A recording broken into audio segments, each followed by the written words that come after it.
آج چائنا میں دنیا بھر کے ممالک کے سکے آتے ہیں، اس لیے وہ آج مالدار ترین ملک ہے۔ جس جاپان پہ امریکہ نے 1947 میں ایٹم بم گرایا، جاپان تباہ ہو چکا تھا، لیکن جو لوگ بچے ان لوگوں نے قسم کھا لیا کہ اب مجھے جنگ نہیں کرنی ہے، اب مجھے لڑنا نہیں ہے، امریکہ تو ہی سپیریئر رہے۔ امریکہ کو آنکھ دکھانے والا جاپان، امریکہ نے ایٹم بم گرایا، جاپان کو تباہ و برباد کیا، ہیروشیما اور ناگاساکی کو انہوں نے برباد کر دیا۔ جاپان نے نہیں کہا کہ اب ہم بھی لڑیں گے، ہم اب بم بنائیں گے، ہم تجھے سبق سکھائیں گے، اب ہم 2-4-10 سال اپنے بدن کو سیدھا کر کے پھر دوبارہ امریکہ پہ ایٹم بم گرائیں گے۔ نہیں، امریکہ نے کہا اب ہم لڑائی نہیں کریں گے، اب ہم نہیں لڑیں گے۔ امریکہ تو جیت گیا، تو جیت گیا، تو سپر پاور ہے، اب ہم لڑائی نہیں کریں گے۔ جتنے لوگ بچ گئے ہیں اب ان سبوں کے ہاتھ میں ایٹم بم نہیں، ہم سب کے ہاتھ میں قلم دے دیں گے، اب سبوں کو پڑھائیں گے۔ جاپان نے وڈرول کیا، انہوں نے یو ٹرن لے لیا، یو ٹرن لے کے اپنے بچوں کو پڑھایا۔ اس قدر انڈسٹریز کی دنیا میں جاپان ترقی کیا کہ چائنا کا مال بھلے ہی منڈی میں ہے، لیکن مضبوط مال، طاقتور مال، ڈیوریبلٹی جو جاپان کے مال میں ہے وہ کسی بھی کنٹریز کے مال میں نہیں ہے۔ آج جاپان 50 سال کے اندر دنیا کا سب سے طاقتور اور مالدار ترین ملک بن گیا ہے۔ دنیا کی منڈیوں میں مال دینا کا جنگ نہیں کریں گے، ہم امریکہ کو آنکھ نہیں دکھائیں گے، ہم ایٹم بم نہیں گرائیں گے، ہمارے بچے گھر نہیں چلائیں گے، ہمارے بچے اب کتاب پڑھیں گے، ہمارے بچے اب قلم ہاتھ میں لیں گے، ہمارے بچے انڈسٹریز قائم کریں گے، ہمارے بچے مال بنائیں گے اور ساری دنیا کو مال سپلائی کریں گے۔ اس حکمت عملی نے جاپان جیسے تباہ شدہ ملک کو آج مالدار ترین ملکوں کی صف میں شامل کر دیا۔ جواب ہے نالج از پاور، علم طاقت کا نام ہے، جو اس دبے کچے ملک کو، اس دبے کچلے ملک کو آج طاقتور بنا دیا۔ امریکہ کا وجود 1000 سال پہلے دنیا میں نہیں تھا۔ 1495 میں کولمبس نے امریکہ کا پتہ لگایا، اس سے پہلے امریکہ نام کا ایک ملک تھا، دنیا میں کسی کو معلوم نہیں تھا، لیکن 1000 سال کے بھیتر آج امریکہ دنیا کی ٹیکنالوجی کی دنیا کا بادشاہ بنا ہوا ہے۔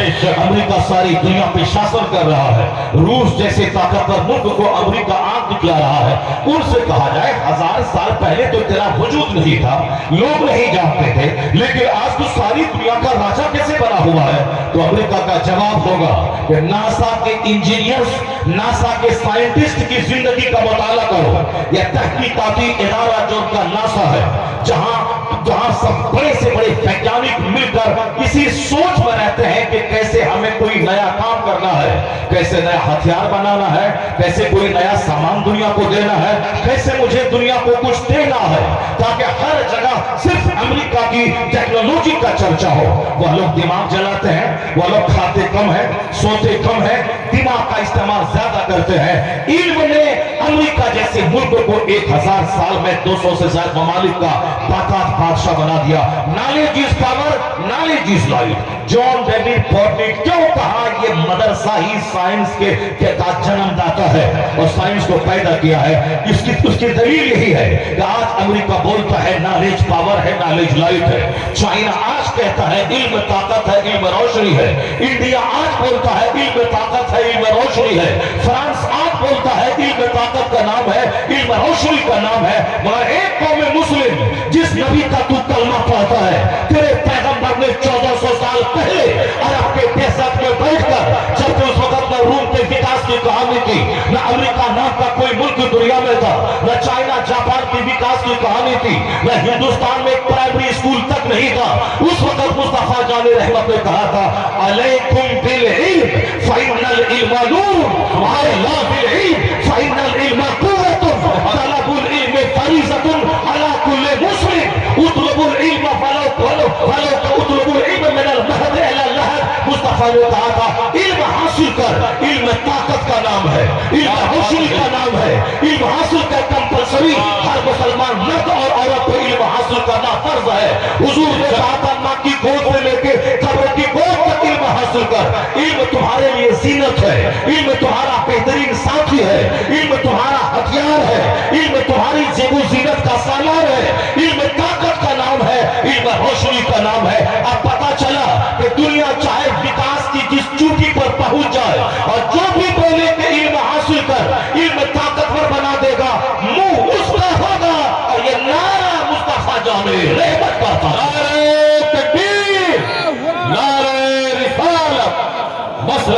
برپا کیا.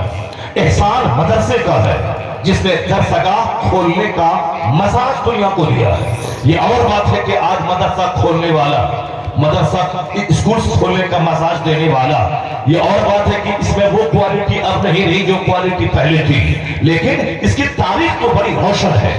آج بھی یہ شعر جس دن کروٹ لے لے اور جس دن یہ شعر چاپ جائے، یونیورسٹیوں پہ یہ مدرسہ بھاری رہے گا، چونکہ وہاں فزکس کیمسٹری پڑھائی جاتی ہے اور یہاں سارے علوم و فنون کے دروازے مدرسہ کھول کے بتا دیتا، چونکہ قرآن پاک کا علم یہاں سکھایا جاتا ہے. اور قرآن پاک fountain of knowledge and wisdom ہے، تمام علوم و فنون کا سرچشمہ ہے، اور سارے علوم و فنون کے سوتے یہیں سے پھوٹتے ہیں اور سارے دروازے یہیں سے کھلتے ہیں. اس لیے اسلام کبھی خطرے میں نہیں تھا. اسلام نے دنیا کو تہذیب سکھایا، اسلام نے دنیا کو نالج کی طاقت کا احساس دلایا ہے. اسلام نے لوگوں کو موریلٹی سکھایا ہے، اسلام نے لوگوں کو موڈیسٹی سکھایا ہے، اسلام نے لوگوں کو پنکچولیٹی سکھایا ہے، اسلام نے لوگوں کو جینے کا شعور دیا ہے. وہ جو چند پوجا ارچنا کے چند طریقے سکھاتا ہو کہ ناریل ایسے پھوڑنا ہے اور کپور ایسے لگانا ہے، ابیر ایسے لگانا ہے، یہاں لال رنگ ایسے کھینچنا ہے اور یہاں خون ایسے لگا دینا ہے، جو خون سے کھیلتا ہو، جو صاحب ابیر اور گلیل سے کھیلتا ہو، جو صاحب ناریل پھوڑتا ہو، یہ دنیا کو تہذیب کیسے سکھائے گا؟ یہ دنیا کو اعلیٰ کلچر کیسے دے گا؟ یہ دنیا کو جینے کا انداز کیسے سکھائے گا؟ وہ تو مصطفیٰ تھے جنہوں نے حیا پر، جنہوں نے پردہ پر، جنہوں نے تہذیب پر، جنہوں نے شرافت پر، جنہوں نے دوسروں کی خدمتوں پر، جنہوں نے ایمانداری پر، جنہوں نے اونیسٹی پر اتنے سارے مواد دنیا کو دیے کہ آج اگر دنیا میں تہذیب برقرار ہے، تمدن موجود ہے، تو احسان مصطفیٰ جانے رحمت کا. حضور نے کوئی ایک رسم و رواج نہیں دیا ہے، ایسے کر دینا ہے، ایسے لائن کھینچ دینی ہے.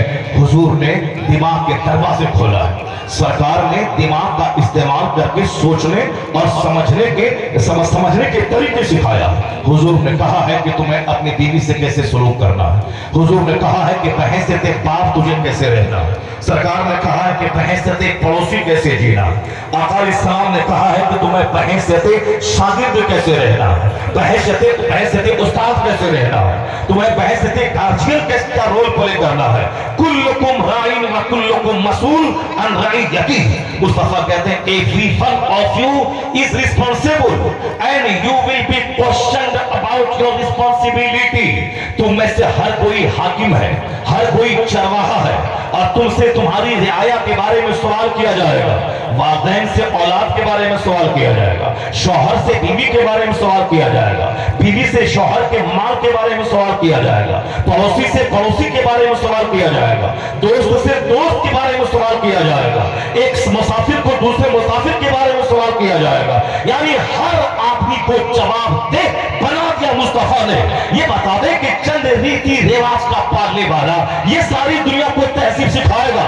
اس لیے ایک بزرگوں نے کہا ہے دنیا میں جہاں کہیں بھی اچھائیاں ہیں اور جس کو لوگ اچھائی سمجھتے ہیں، چاہے امریکہ میں ہو یا یورپ میں، چاہے روس میں ہو یا ہندوستان میں یا چائنا میں ہو یا جاپان میں، جس کو بھی اچھی چیز سمجھی جاتی ہے، چاہے ہاسپٹل کھولنا ہو یا اسکول کھولنا ہو یا انصاف دلانا ہو یا اسمبلی قائم کرنا ہو یا ڈیموکریسی نافذ کرنا ہو یا بچوں کو ہاتھ کے ہاتھ میں قلم دینا ہو یا خوب پڑھانے لکھانے کی بات ہو یا ناریوں کے پڑھانے کی بات ہو، ناریوں کے سمان دینے کی بات ہو یا سماج میں عدل اور انصاف قائم کرنے کی بات ہو یا میدان جنگ میں عورتوں اور بچوں اور بیماروں کو نہ مارنے کی بات ہو، کہتے ہیں جہاں بھی اچھائیاں ہیں ان ساری اچھائیوں کا رشتہ تعلیمات محمدی سے سبحان اللہ، ان تمام اچھائیوں کا رشتہ تعلیمات محمدی سے جڑا ہوا ہے. اس کے لیے یہ جو 6 لاکھ احادیث یاد ہیں، یہ جو کہا محمد توصیف صاحب نے، جب حضور کو 6 لاکھ احادیث یاد تھیں، امام بخاری رضی اللہ تعالیٰ عنہ کو 8 لاکھ احادیث یاد تھی، امام مسلم کو 4 لاکھ احادیث یاد تھی۔ یہ 4 لاکھ احادیث میں کیا ہے؟